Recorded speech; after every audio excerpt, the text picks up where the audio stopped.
Well, today I'm in the dining room. And for this, it's all about safety, number one. So even though I have a specific order that we're going to go over, uh, make sure first, before you do anything, that you have a good walking path through your room. So that's first and foremost. I have that. Once you have that, again, we're going to go over some of the same order of things. And number one would be to go through and make sure, first and foremost, remove any trash or food and get rid of that. Then what you want to do is take all your dishes to the kitchen. Now, since I did the kitchen yesterday, during that process, I had already went through the entire house to get any and all dishes that were in the house, just so I didn't have to keep repeating the steps the next day. So that one's done.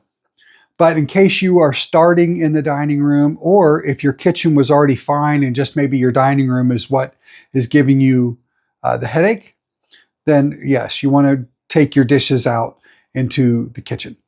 What you want to do first, before we even get to this next step, is make sure that you have at least one seat cleared and one space cleared. Depending on how cluttered your table is, you will at least want one seat and one space so that you have, in case you don't get it all done in one day, you have a usable space to eat. Once that is done, then you want to divide your table into quarters and work on one quarter of a time as far as the next steps that we're going to do. And so what that is going to be is you're going to want to go around and find paperwork, any and all. And we're not going to read it, or we're not going to do any of that yet. We're not even going to categorize it yet. All you're going to do is go through and find paperwork.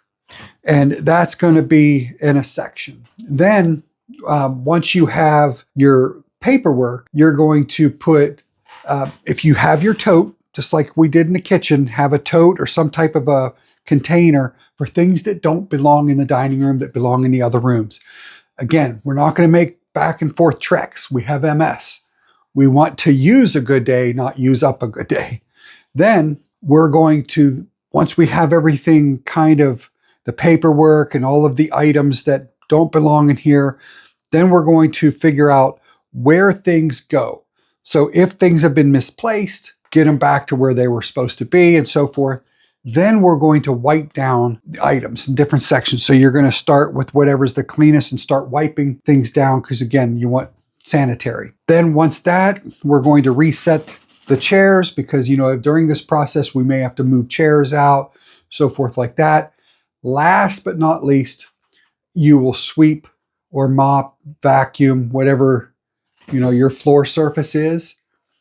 Once that, now, before I do my floor, I'm going to then go back to my paperwork. I kind of jumped ahead there with the floor portion, but once I have everything on my paperwork, because paperwork's the last thing I'm going to do. Once we're done, the only thing that should be left on your table, if you have a centerpiece, great.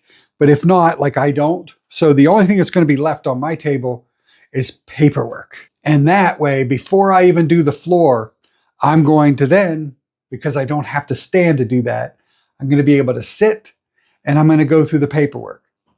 Now, I do have the strategy for the paperwork. The paperwork, you're going to divide it into 3 groups. You're going to have action items, needs filing items, and recycle, shred, or garbage. So that you're going to have 3 piles then. So the action items, we're going to end up putting into like a small basket or something like that and put it on one of the other surfaces, not the table. But whether you have a counter or like a desk or something in your dining room, we're going to have a small basket for the action items mail. For the needs filing, then hopefully we have a drawer or something like that, or a safe or something like that, to where you can put your paperwork in that you need to file that has been sitting out. And then for those things that need shredded, that have like personal information, bank account information, different things like that. If you live out in the country, add it to your burnable stuff. If not, I have a shredder. I'm going to shred mine. And then I use that for when we go camping and stuff. I use the shredded paper to help with fire starter. So, and then we're going to discard the rest. And remember, even when we're not outside and we're not, this is all about doing life with MS. So now that we're inside, it's still about adapt. Don't stop doing. Adapt and keep going.